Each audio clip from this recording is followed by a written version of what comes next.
નમસ્કાર મિત્રો, જો તમે ગાય, ભેંસ કે બકરી પાલન કરો છો તો આજનો આ વિડીયો તમારા માટે છે. આજનો આ વિડીયો તમારા માટે ખૂબ જ મહત્ત્વનો છે. વિડીયોના અંત સુધી જુઓ. અહીં હું તમને તમારા પ્રશ્નોનો જવાબ આપવાનો પ્રયાસ કરીશ અને એક સૌથી મોટો પ્રશ્ન જે મોટાભાગના ખેડૂતોનો છે તેનો પણ જવાબ આપવાનો પ્રયત્ન કરીશ. તો વિડીયોમાં અંત સુધી બન્યા રહેજો.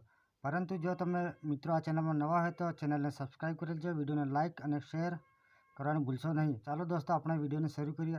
આપણે પશુપાલન યોજના શું છે તેના વિશે સૌ પહેલાં વાત કરીએ. આપણે પશુપાલન યોજના શું છે, કેટલો લાભ મળે, કોને લાભ મળે, જરૂરી દસ્તાવેજો અને અરજી કેવી રીતે કરવી તેના વિશે વાત કરવાની છે, એટલે વિડીયોના અંત સુધી જુઓ.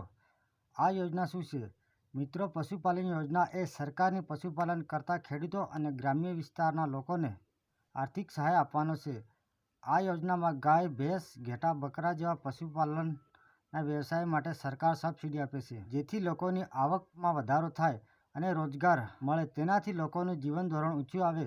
આ યોજના હેઠળ તમને ગાય, ભેંસ, બકરી, ઘેટાં અને મરઘા પાલન માટે આ યોજના હેઠળ તમને સહાય મળશે. યોજનામાં તમે એકથી વધારે પશુ માટે પણ અરજી કરી શકો છો.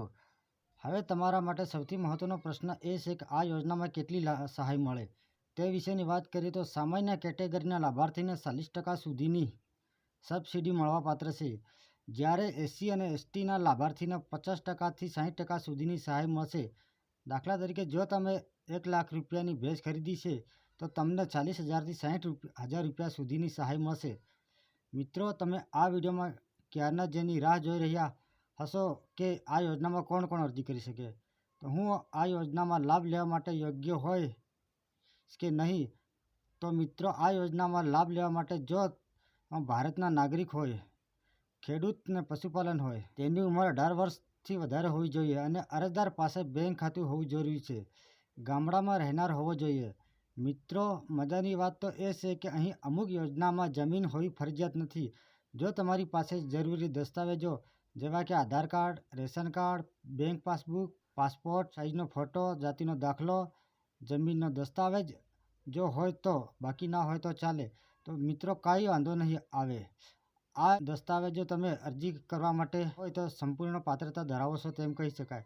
મિત્રો, હવે અરજી કેવી રીતે કરવી તેના વિશે વાત કરીએ તો અરજી કરવા માટે આઈ ખેડૂત પોર્ટલ પર જઈને પશુપાલન સહાય યોજના પસંદ કરવાનું રહેશે અને ફોર્મ ભરી દેવાનું છે. આ પદ્ધતિ ઓનલાઈન છે અને તેને ઓફલાઈન ફોર્મ ભરવા માંગતા હોય તો તમારા તાલુકાની પશુપાલન કચેરી અથવા જિલ્લા પશુપાલન કચેરીમાં જઈ શકો છો. જો તમે અરજી કરો તો અરજી કર્યા પછી તેનું વેરિફિકેશન થાય અને મંજૂરી મળ્યા બાદ તમારે પશુની ખરીદી કરવાની રહેશે. ખરીદી કર્યા પછી જ પૈસા સીધા તમારા બેંક ખાતામાં જમા થશે. જો તમને આ માહિતી સારી લાગી હોય તો વિડીયોને લાઇક, શેર અને ચેનલને સબસ્ક્રાઈબ કરવાનું ભૂલશો નહીં. તેમજ એક કોમેન્ટ પણ કરી દેજો, જેથી કરીને સરકારની નવી યોજના વિશેની માહિતીનો વિડીયો સૌથી પહેલાં તમને મળે.